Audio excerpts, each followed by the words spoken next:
지난주에는 공산주의와 복음 전파에 대해서 말씀드렸습니다. 특별히 베트남 선교를 가면서 이 공산권에는 어떻게 복음을 전해야 되는가, 굉장히 질문이 많이 생깁니다. 특별히 우리 교회 이제 북한 선교를 하면서 북한에서 그 체제와 사상 가운데 있는 분들에게 어떻게 복음을 전해야 될까, 이게 보통 문제가 아니지 않습니까? 그래서 우리가 막시즘에 대해서, 공산주의에 대해서 어느 정도 알고 있지만 지난주에는 공산주의와 복음의 그 적대적 관계에 대해서 말씀드렸고, 특별히 공산주의는 종교학 분과에서는 종교로 취급할 정도로 굉장히 그 깊은 뿌리가 있습니다. 그래서 우리는 이 공산주의에 대해서 사실은 잘 보아야 되고, 공산주의가 끝났다고 하지만 그렇진 않습니다. 베트남에서 자유로운 것 같지만 그렇지가 않은 거예요. 저희가 사실은 사이공 시민교회라고 하는 우리 안성호 선교사님이 계신 곳에서 같이 협력 사역을 하고 있는데, 이제 그 교회 장로님께서 이제 베트남 자매님과 결혼을 해서 이제 농장을 가지고 있어서 그 농장의 그 안에다가 그 방을 하나 만들어, 좀 큰 방을 만들어서 저희들이 이렇게 사용할 수 있게 해주셔서 집회도 조금은 할 수 있습니다만, 바로 그 옆에 베트남 현지 교회가 있습니다. 지난 여름에는 저희들이 거기서 여름 성경학교를 했는데 이번에 현지 교회가 저희들을 사용하지 못하도록 하는 거예요. 선교사님이 저한테 그런 말씀하시더라고요. 목사님, 베트남에서 사역하는 게 이렇게 어렵습니다. 이 교회인데 교회가 선교사를 돕지 않습니다. 여러분 이해되십니까? 현직 교회가 선교하는 게 불편한 거예요. 이 공산권이라고 하는 것은 그렇습니다. 어제 이제 2박 3일의 그 청소년 사역 24명의 그 베트남의 학생들을 모아놓고 저희들이 리더십 캠프를 했거든요. 저희는 20명이 갔고 우리 고등학생들 10명 포함해서 같이 있으면서 이제 캠프를 어제 마치고 이제 호치민이라고 하는 그 수도죠. 베트남 남쪽에 있는 호치민에 가서 이제 다 끝나고 이제 이마트를, 학생들이 가고 싶다 그래서 이제 이마트를 간 거예요. 정말 우리나라 이마트랑 똑같이 생겼어요. 베트남 가보신 분들은 아실 수 있겠지만, 저희가 그 앞에 이 세상의 동강교회라고 어떤 성도님이 그 옷을 이제 만들어 주셔가지고 저희들이 단체 트리를 입고 플랜카드를 꺼내서 사진을 딱 찍으려고 하는데 누가 딱 오더라고요. 찍지 말라는 거예요. 아니, 사진 한 장 안 되더라고요. 사랑하는 성도 여러분, 부천역 앞에 이마트에서 사진 찍는 것을 감사하게 여기시길 바랍니다. 여곡역 홈플러스 앞에서 사진 찍는 것을 감사하게 여기길 바랍니다. 우리가 생각하기에는 쉬운 것 같지만 그렇게 쉽지 않습니다. 물론 중국보다는 조금 낫지만 베트남도 철저하게 사회주의 국가이기 때문에 종교가 어느 정도 인정해 주지만 전부 다 거기에 등록된 레지스터가 되어 있는 교회들만 인정하는 것이 현실이고, 그러다 보니까 사실 교회는 이 스테이트과 릴리전, 그러니까 국가와 종교는 사실은 연결되어 있지만 서로 간에 이게 긴장 관계 속에서 서로를 존중해 줘야 되는데, 이 교회가 공산 이 당이라고 하는 그 아래에 들어가 있는 거죠. 이 모든 것들이 통제되고 있다는 사실입니다. 여러분, 신앙은 물론 박해와 통제 가운데 성장하지만 정말 우리가 그런 진짜 신앙이라고 하는 것은 자유 중에 자유거든요. 언론의 자유, 집회의 자유 있지만 이 영적 자유라고 하는 것은 가장 귀한 자유인데, 그런 자유가 그 땅에 사실은 없다는 것입니다. 저희들이 만났던 24명의 아이들은 대부분이 사실 가난한 아이들입니다. 미혼모 자녀들이기도 하고요, 한국과 베트남 부모님 사이에 태어난 한배 가족이기도 하고요. 그래서 그 아이들의 기도 제목을 받아봤는데, 우리는 그런 기도 제목은 쉽지 않은데 어떤 아이의 기도 제목이 쌀이 떨어지지 않게 해달라고 기도 제목을 냈더라고요. 여러분, 쌀 떨어지지 않게 해달라고 기도 제목을, 우리 여기 계신 선배님들은 그런 기도를 드렸을지 모르겠지만, 동시대를 살고 있는 베트남의 그 청소년 아이 중에 쌀이 떨어지지 않기를 기도하는 모습을 보면서 참 다가간다는 게 어떤 걸까? 이 공산권에 다가가는 건 어떤 거며, 그 가운데서도 또 이 아이들에게는 어떤 거며, 미혼모 아이에게는 어떻게 다가가야 되며, 정말 이 여러 사람에게 여러 모습이 된다는 것은 정말 쉽지 않은 거죠. 예수님께서는 어떻게 그걸 하셨을까? 어떻게 저 사람에겐 저렇게, 저 사람에겐 저렇게. 정말 우리는 바로 그 놀라운 예수님의 모습을 따라하기 위해서 애를 쓰는데 정말 쉽지가 않다는 것을 경험하게 됩니다. 오늘 바로 그런 좀 마음을 가지고서 오늘 유다서의 내용으로 좀 은혜를 나누고자 하는데요. 오늘 이 저자인 유다는 예수님의 동생입니다. 그래서 1절은 이렇게 시작이 되고 있습니다. 예수 그리스도의 종이요 야고보의 형제인 유다라고 하고 있습니다. 참 놀랍게도 예수님의 동생들은 원래 예수를 믿지 않았죠. 좀 형이 미쳤다라고 생각했었죠. 그랬던 그 유다가 우리 형이라고 안 합니다. 나는 그리스도의 형제라고 안 하고 나는 종이다. 그리고 형제 야고보, 바로 그렇게 이야기하면서 이 편지를 쓰고 있는데요. 이 유다서 한 장이라고 하는 아주 짧은 내용은 특별히 마지막 때에 우리가 경계해야 될 어떤 이단적 사상, 이단적인 어떤 그런 활동들에 관하여서 말씀하고 있는데, 오늘 이 내용과 함께 지난주에 좀 이어서 이제 공산주의가 끝난 것 같지만 공산주의 이론은 경제에 관한 이론이라면 이 공산주의가 실패로 돌아가면서 이제 공산주의는 이 문화의 영역으로 들어와서 문화 막시즘의 형태를 통해서 이제 계속해서 어떤 퍼져나가고 있는데, 그 내용이 어떻게 오늘 우리가 함께 배워야 되고 또 경계해야 되는지에 대해서 유다서를 통해서 함께 그 내용을 좀 살펴보려는 것입니다. 자, 오늘 본문 말씀을 조금 더 이제 좀 볼 건데요. 설교 노트를 좀 보시면 마지막 때에 경계해야 될 세력과 특징이 있다는 것입니다. 자, 그런데 이 4절에 보면 이렇게 되어 있습니다. 가만히 들어온 몇 사람이 있다는 것입니다. 가만히 들어온 사람이 있다. 이 가만히는 이렇게 그냥 몰랐는데 들어와 있는 거예요. 그러니까 교회 안에도 몰랐는데 그냥 이렇게 쑥 들어와 있는 그런 사람들이 있는 거죠. 그런 세력이 있는 거죠. 바로 그런 사람들이 있어서 교회의 혼란을 야기하고 사람들을 진리에서부터 멀어지게 하는 그런 가만히 들어온 사람들이 있다는 것입니다. 이번 에덴 동산도 참 놀랍지 않습니까? 그 이야기를 보면 창세기 1장과 2장에서 하나님께서 세상을 만드시고 사람을 창조하셨는데 3장에 갑자기 보니까 가만히 사단이 들어와 있는 겁니다. 가만하게 얘기합니다. 이 선악과를 뭐 먹지 말라고 했느냐? 가만히 이야기합니다. 그 가만히 이야기하는데 순식간에 이 에덴 동산이 이 사단의 손아귀에 들어가는 것입니다. 여러분, 우리 주변의 교회들 중에도 어느 순간에 그냥 가만히 들어왔는데 갑자기 교회가 막 풍지박산이 나고 이단에 빠지기도 하고 이런 일들을 보지 않습니까? 국가적으로 봤을 때는요, 가만히 들어왔는데 공산화가 되는, 우리는 사실 이 공산주의에 대해서 이 대한민국은 얼마나 많은 경험이 있습니까? 가만히 들어온 거예요. 가만히 들어왔는데 공산화가 된 거예요. 베트남은 어떻습니까? 얼마나 치열한 전쟁이 있었습니까? 정말 가만히 그렇게 되는 거죠. 여러분, 바로 사단은 가만히 들어와서 사실은 우리를 이렇게 혼란에 빠지게 하는 그런 권력을 갖고 있는 세력이라는 것입니다. 바로 자기 처소를 떠난 천사들이라고 되어 있는데, 유다서는 이 사단이 자기 처소를 떠난 천사라고 하고 있습니다. 그가 마땅히 있어야 될 하나님을 떠나서 자기 처소를 떠난 바로 천사들이 사단이라고 말하며, 에베소서 4장과 6장에 보면 이 사단은 간계를 갖고 있다는 것이에요. 간계, 영어는 스킴이라고 합니다. 스킴, 간계를 가지고 있다는 것입니다. 간교한 계략을 갖고 있는 거예요. 우리는 그냥 순수하게 생각하는데 상대방은 이미 생각을 하고 들어오는 거예요. 나는 그냥 에덴 동산에서 있는데 사단이 들어와서 이미 철저하게 전략을 가지고 들어와서 어떤 말로 이어가게 될지, 상대방이 이렇게 말하면 어떻게 대처하게 될지, 이런 모든 것들을 가지고 사단이 우리를 넘어뜨린 거 아닙니까?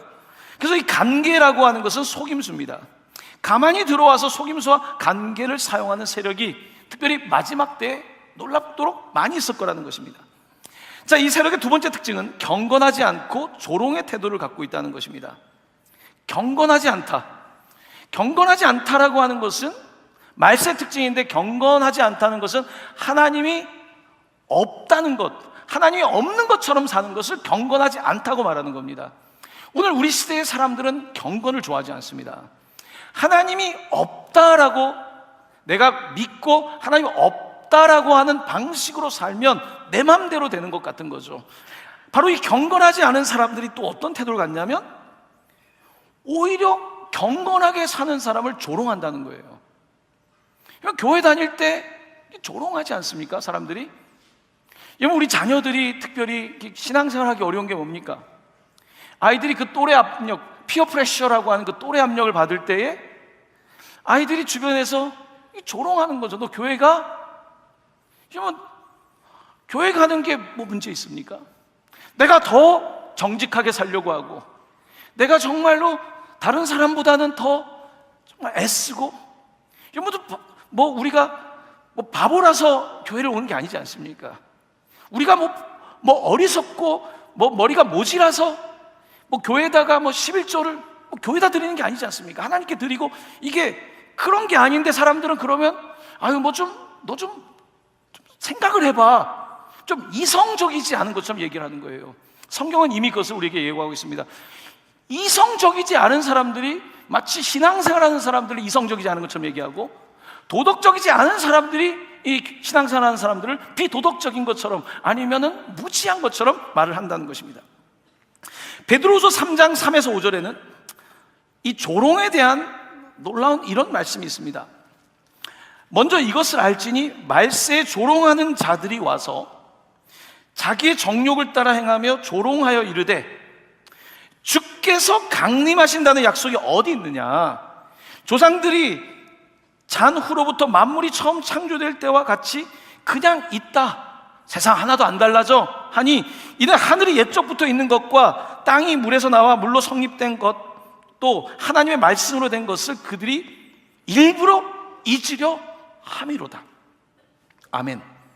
사람들은요 조롱합니다. 조롱하는 사람들은요 사실은 교만심이 있고요, 이 교만이라고 하는 것의 그 뒷면은 사실은 정직하지 못한 어떤 열등남들이 있는 거죠. 여러분, 정말 말도 안 되게 조롱하지도 말아야 될 사람들이 이 그리스도인들을 조롱하고 하나님을 믿고 살아가는 사람들을 우습게 여기는 일들이 너무 많다는 것입니다. 이런 일들이 말세에 너무 흔할 거라는 거예요. 왜냐하면 사람들은 점점 무신론을 믿게 될 거라는 거죠.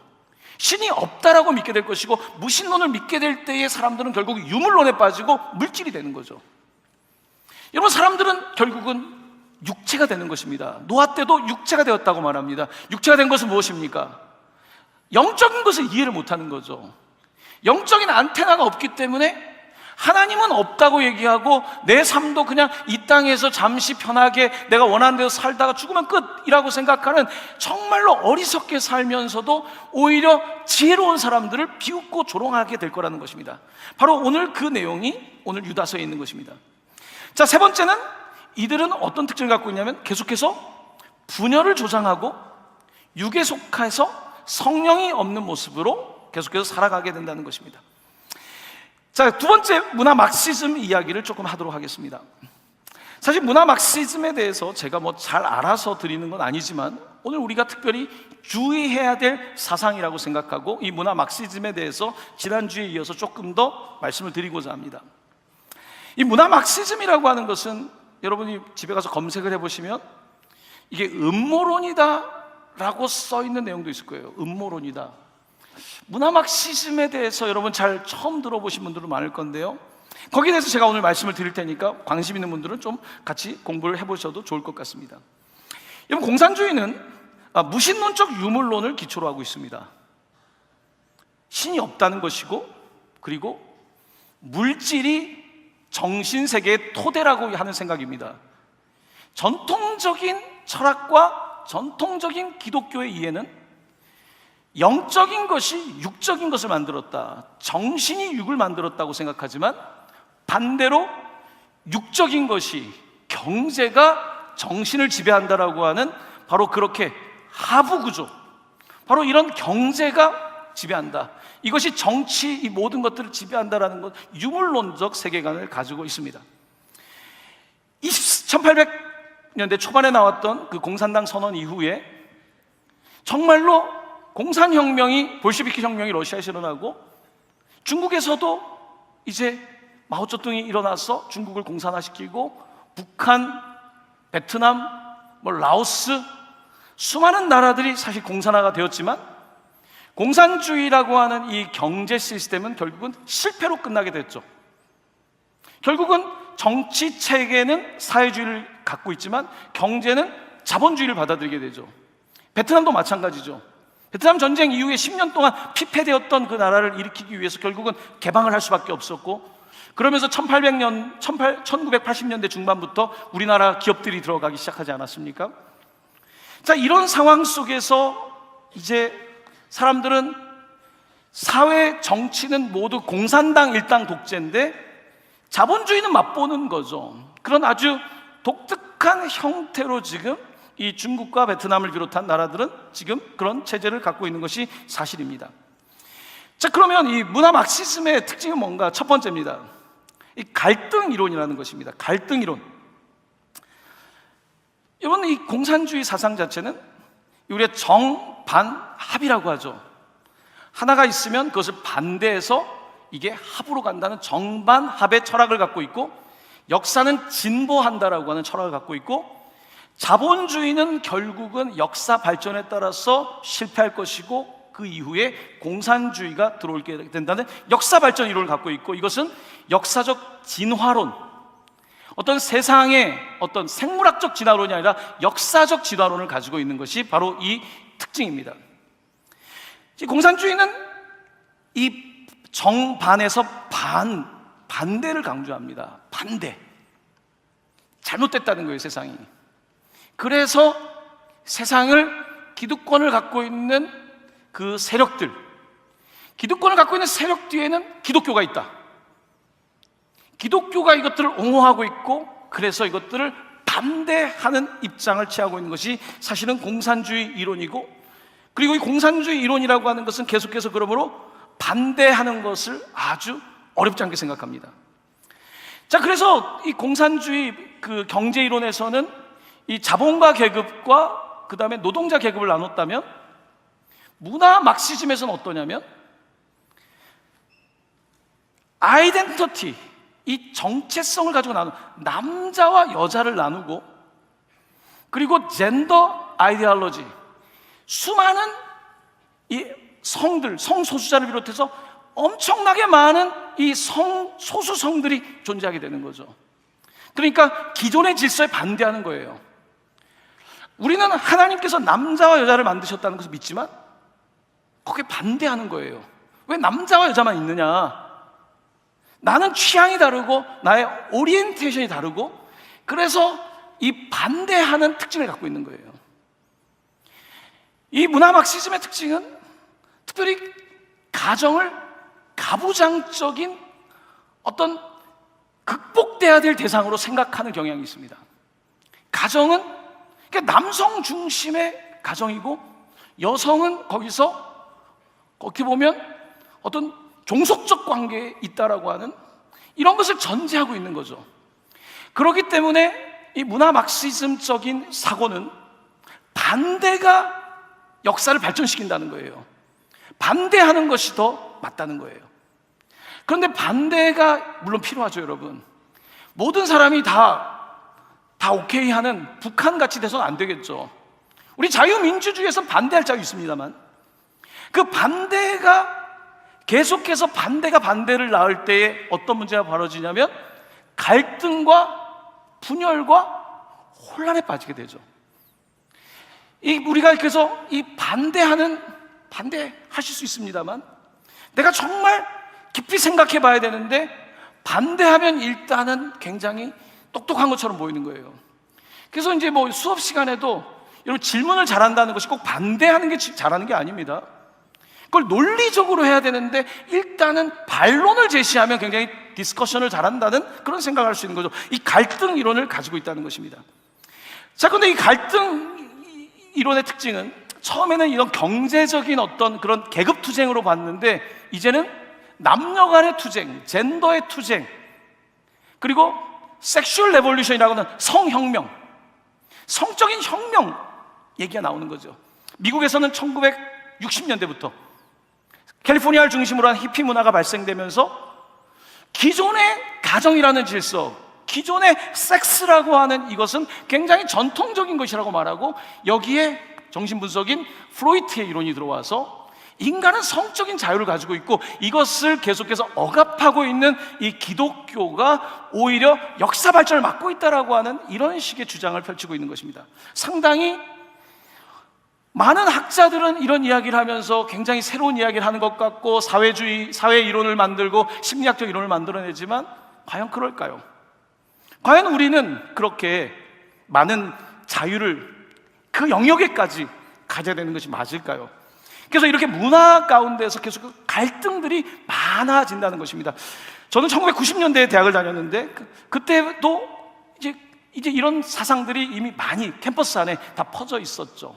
그리고 그런 것들을 공부했고, 그러니까 공산주의는 이제 실패로 돌아가니까 이 혁명을 공산혁명이 아니라 성혁명이라든지 젠더혁명이라고 하는 이런 것들이 이미 90년대부터 이미 들었던 이야기들이 시간이 지났는데 이제 그게 너무나 당연해진 거예요.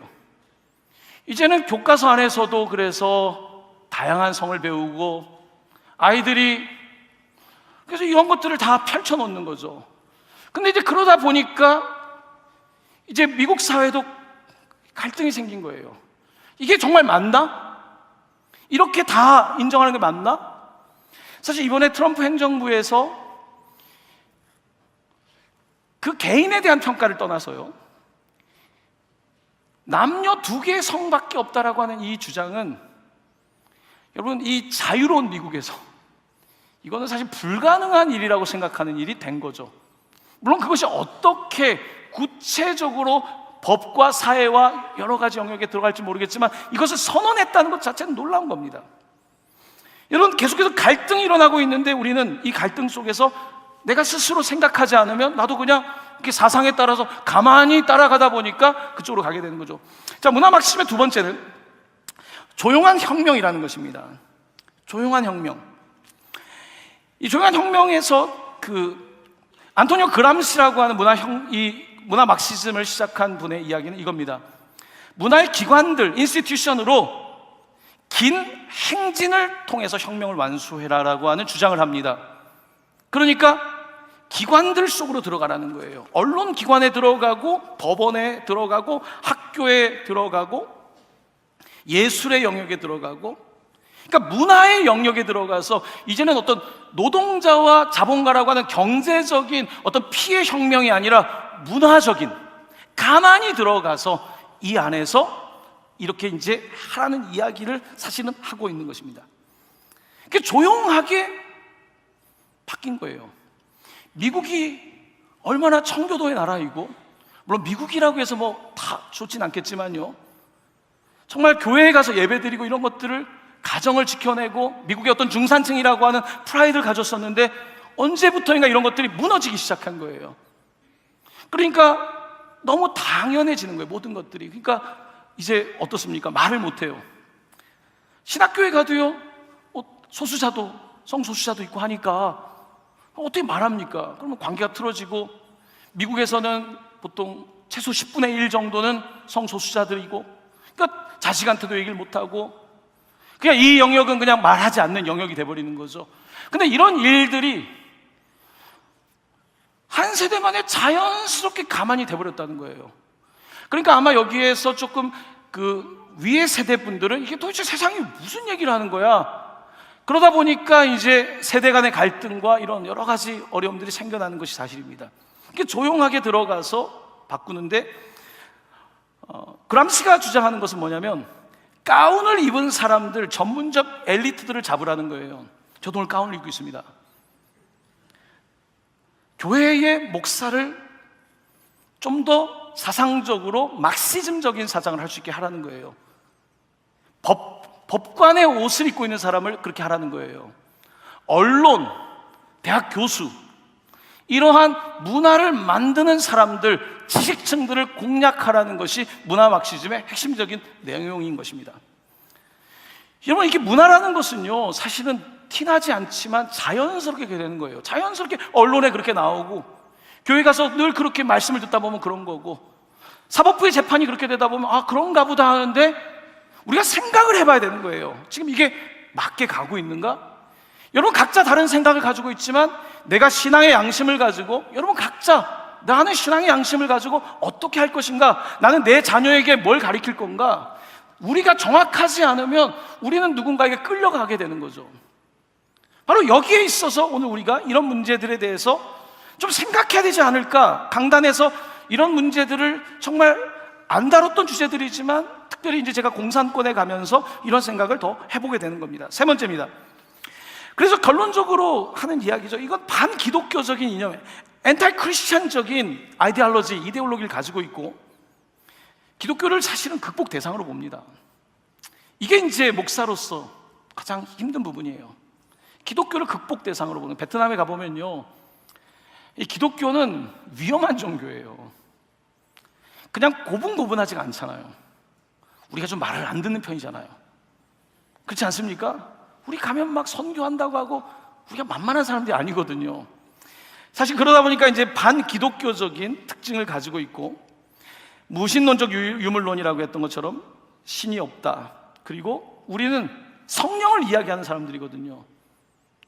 우리는 계획을 얘기하는 것이 아니라 사실은 환상을 이야기하고 꿈을 이야기하고 하나님의 계획을 얘기하는 사람들인데, 이런 것들은 전부 다 너가 지금 몰라서 하는 이야기라고 하는 이런 식의 이념으로 저희들은 반기독교적인 그런 이념들에 너무나 많은 영향을 받았습니다. 그러니까 우리 자녀들이 상당히 반기독교적인 이념을 배웠죠.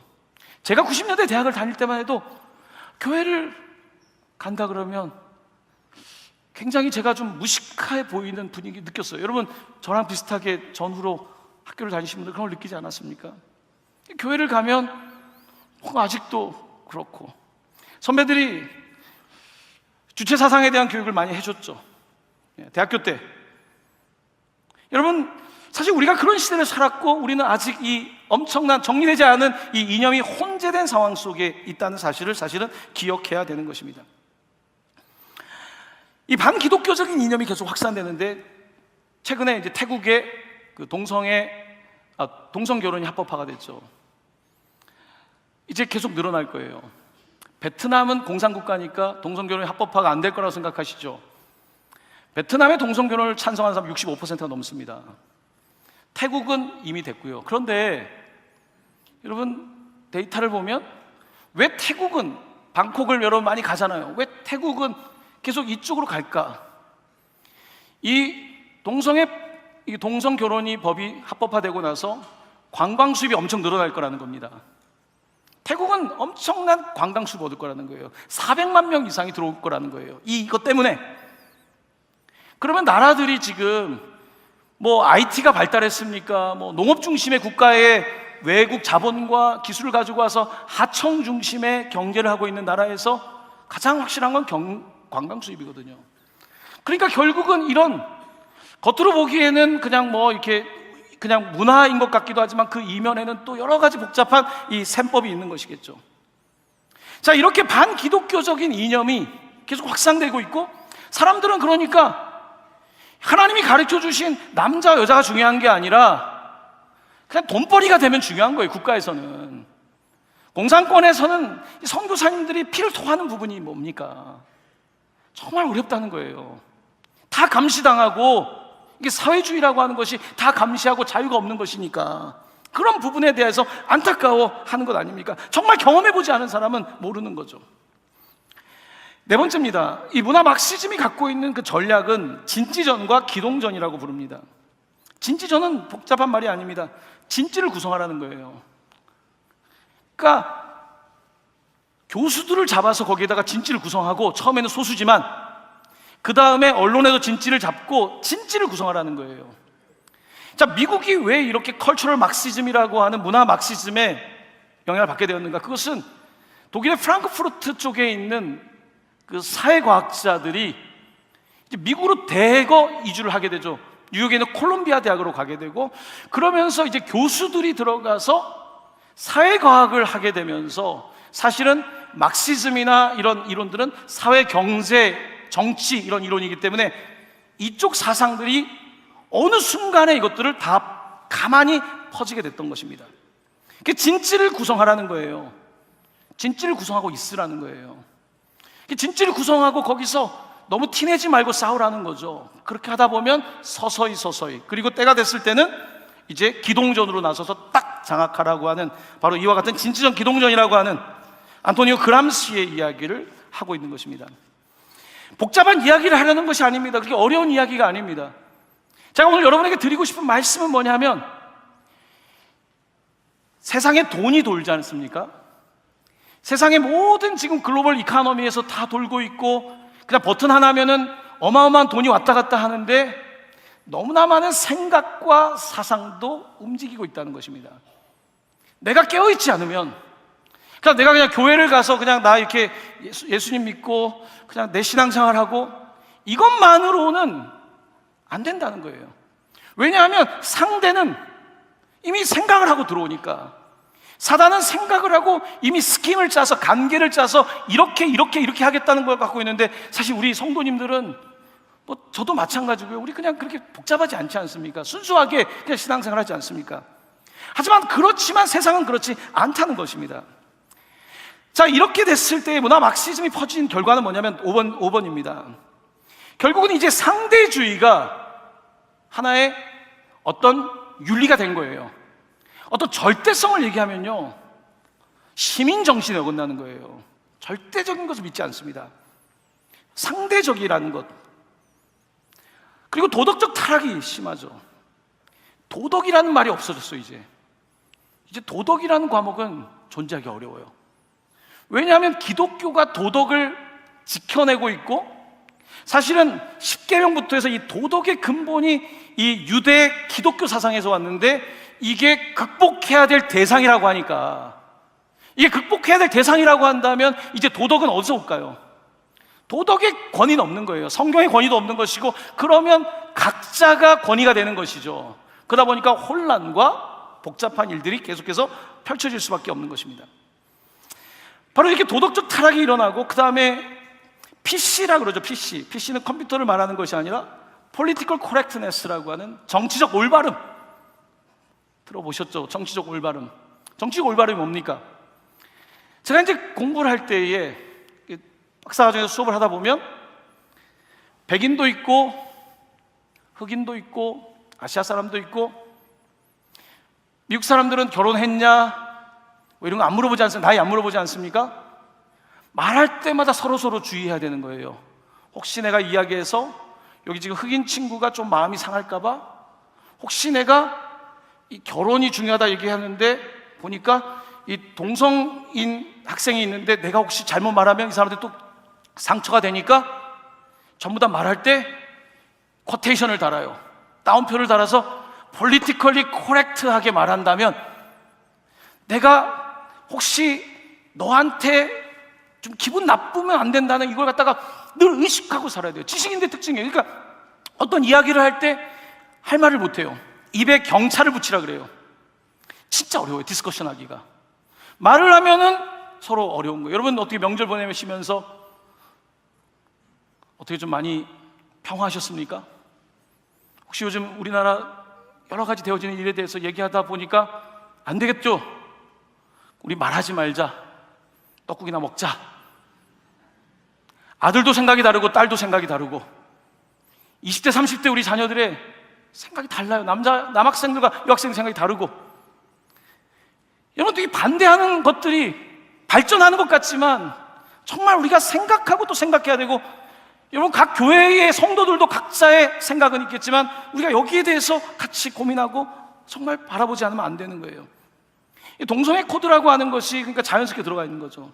제가 여러 차례 말씀드렸지만, 제가 이제 153 학교를 하면서 아이들에게 성교육을 어떻게 해야 되는가가 제가 가르치지 않았지만 가장 큰 고민이었습니다. 이걸 어떻게 할까? 그래서 성교육센터를 데려가 보면 뭐 다 동성애 코드죠. 이미 초등학생들이지만 이미 그런 코드가 들어와 있으니까, 이런 것들이 이게 그냥 내 자녀를 보낸다고 되는 게 아니지 않습니까? 바로 이런 것들이 지금 들어와 있는 거예요. 그래서 정치적인 올바름이다 하는 건 뭐냐면, 사실은 다 약자인 거예요. 내가 약자라는 생각을 하고, 요즘 우리 시대는요 다 피해자라고 생각합니다. 문화 막시즘의 결과는 여성인 나는 피해자, 흑인인 나는 피해자, 성소수자인 나는 피해자. 그러면 남는 사람은 미국 같으면 누구만 남냐면요, 백인 남성만 가해자인 거예요. 한국에서는 지금 한국의 경제적 기반이 있는 남성이 가해자인 거예요. 이런 식으로 구성을 하는 것은요, 사실 어떤 문제를 갖고 오냐면, 우리가 사회의 정의와 이런 것들을 생각은 해야 되지만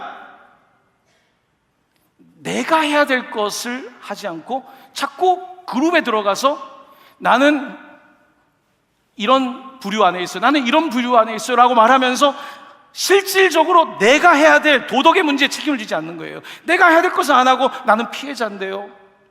그래서 회사를 가도 직원 사이에, 고용주와 피고용인 사이에도 끊임없는 이런 갈등들이 만연해 버린 거예요. 모든 영역에, 부모와 자식까지. 이것이 과연 우리가 바라는 민주주의와 우리가 바라는 그와 같은 세상일까요? 성경은 그렇게 말할까요? 제가 미국에서 신학 공부를 하면서 참 놀라웠던 건 뭐냐면요, 하나님을 쓸 때 God이라고 쓰지 않습니까? 그러면 계속 God이라고 쓰지 못하고 대명사를 써야 되잖아요. 그러면 he, 남자나 she를 써야 되는데, 제가 2000년대 초반에 공부할 때만 해도요, God을 he라고 못 썼습니다. 여러분, 하나님은 그가 아니에요. he or she라고 써야 됐어요. 여러분, 하나님을 자꾸 아버지라고 하면 politically correct한 게 아니에요. 아니에요. 그건 안 되는 거예요. 여러분, 그렇게 가르치는 거예요. 하나님을 왜 아버지라고 하세요? 여성분도 어떠세요? 이런 문제들이 이제 다 들어오니까 계속해서 갈등이 일어날 수밖에 없는 거죠. 여러분, 오늘 우리는 이런 시대를 살고 있습니다. 성경은 말세 때에 이런 일들이 일어날 것을 이미 말했고, 어떻게 보면 제대로 나는 그냥 열심히 직장 생활하고 아이들 키우기 위해서 가장으로서, 엄마로서 이 사는 사람들이 우리 얘기는 못하고, 그러니까 역차별에 대한 이야기가 나온 거죠. 하도 답답하니까 이제 10월 27일 지난번에 성도들이 나아가서 거기에 대해서 그래 목소리도 내자, 이거 아닙니까? 우리가 혁명하자는 게 아니지 않습니까? 전복하자는 게 아니라 목소리를 그래도 내야 된다는 이야기를 하고 있는 것입니다. 조금 너무 시간이 많이 가서 이제 맞춰야 되는데 죄송합니다. 세 번째입니다. 짧게 가겠습니다. 교회는 어떻게 해야 되는가? 첫 번째, 거룩한 믿음 위에 자신을 세우라. 여러 가지 사상이 많은데 여기 따라다니고 저기 따라하는 것이 아니라 믿음으로 나를 세워야 됩니다. 여러분의 자신을 세워야 됩니다. 아버지로서 나를 세우고, 어머니로서 나를 세우고, 남자로서 나를 세우고, 직장인으로 나를 세우고, 저는 목사로서 나를 세우는 게 중요한 거지, 이 그룹 저 그룹 하면서 이런 복잡한 것 하기 전에 수신제가 치국평천한 자기 자신을 세우는데 어떻게 해야 될까요? 우리의 방법은 두 번째입니다. 성령으로 기도하라. 우리는 지금 유물론자가 아닙니다. 우리는 육체가 정신을 만든다, 영을 만드는 게 아니라 영이 우리의 삶을 지배한다는 걸 믿는 반대 방식으로 생각하고 있기 때문에 우리는 기도해야 되는데 육체로 기도하듯이 이거 주세요 저거 주세요가 아니라 성령 안에서 기도해야 된다는 것입니다. 성령 안에서 기도할 때에 우리의 영이 살고, 영이 살아야지 내가 살 수 있는 거 아닙니까? 여러분, 공산권에는 그게 없어요.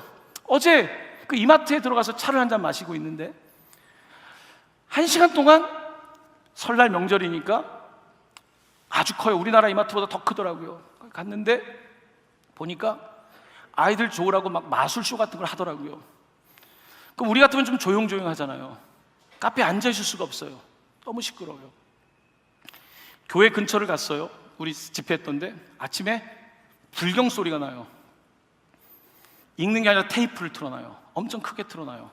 소음이 많더라고요. 선교사님 그러더라고요. 목사님, 우리나라에서는, 베트남에서는 소음에 대해서 관대합니다. 이렇게 시끄러운데요. 그랬더니 선교사님의 이야기입니다. 목사님, 베트남은 그렇게 안 하면 사람들이 다 깔아앉아요. 소리를 막 띄우고 깔아앉지 말라고. 이렇게 해야지 사람들이 축구도 하고 뭐도 하고 깔아앉지 말라고. 그러니까 영을 깨워야 되는데 우리의 혼을 깨우는 거죠. 우리의 감정을 자극하는 거죠. 우리의 피상적인 이성을 자극하는 거죠. 우리의 영이 깨어나야 되는데 영이 아니라 공산권에서는 영을 죽이니까 그냥 먹는 것, 그냥 이건 거예요. 그러다 보니까 정말 복음이 들어가기 너무 어려운 거예요. 아이들과 기도하는데요, 가서 우리가 눈물을 흘리면서 기도하는데 아이들은 이렇게 있어요. 이걸 놓기까지 좀 걸리겠더라고요.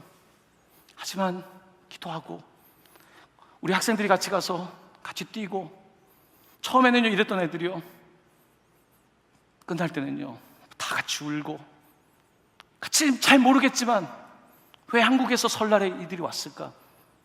마지막에는요 한 명 한 명을 다 안아줬습니다. 우리가 돌아가면서. 이 아이들은요 아버지의 품이 없는 아이들이 많아요. 이 아이들을 안아줄 때 놓지를 않는 거예요. 야, 이게 안아준다는 게 이런 건가?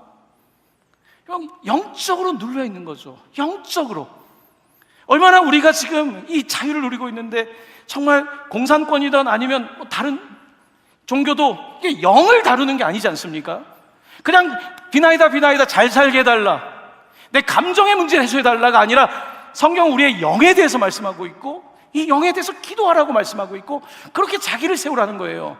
기독교의 이 가르침은 근본적으로 다른 거죠. 근데 사람들은 그걸 이해를 못해요. 왜냐하면 영을 놓치고 있으니까. 세 번째입니다. 세 번째는 이런 마지막 때 어떻게 해야 되는가? 예수 그리스도의 긍휼을 기다려라. 정말 어제 선교사님과 헤어지면서요, 선교사님 힘드시겠네요. 공산에 선교하는 게 주님의 긍휼밖에 없어요. 주님, 이 아이들 불쌍히 해주세요. 주님, 이 나라를 불쌍히 해주세요. 이제 이마트가 들어와서 물건도 사고 뭔가 조금 더 나아진 것 같지만 뭔가 들뜨지 않으면 안 되는, 정말 깊은 곳에 그 안식을 누리지 못하는, 긍휼을 기다려라. 마지막입니다. 우리는 이 시대를 살아가면서 두려움으로 여전히 긍휼히 여겨야 돼요. 정말 그 다른 문화권, 다른 종교권에 가서 그들을 긍휼히 여기는 마음을 가져야 되는데요, 마지막으로 22절, 23절을 읽고 말씀을 마치겠습니다. 같이 봉독합니다. 어떤 의심하는 자들을 긍휼히 여기라. 또 어떤 자를 불에서 끌어내어 구원하라. 또 어떤 자를 그 육체로 더럽힌 옷까지도 미워하되 두려움으로 긍휼히 여기라. 아멘. 아멘. 마지막 때에 정말 두렵지 않습니까? 야, 세상이 어떻게 되는 거야? 하지만 우리는 계속해서 긍휼을 가지고, 그 긍휼을 가지고 나아가야 되는 것입니다. 사랑하는 성도 여러분, 여러 사람에게 여러 모습이 된다는 것이 쉽지가 않더라고요. 3일 동안 같이 있으면서 제가 어제 마지막까지 그 아이들과 함께 마지막 말씀을 전하고 그들을 다 마치고 오고 싶었어요. 그래서 오늘 2부 예배를 연차게 되면 못 올 수도 있는데 선택을 했습니다. 여러분들은 소중하지 않아서가 아니라 늘 저 많이 보니까 그 아이들에게 마지막 말씀을 꼭 전하고 싶었어요. 그 아이들을 정말로 한번 안아주고 싶었어요.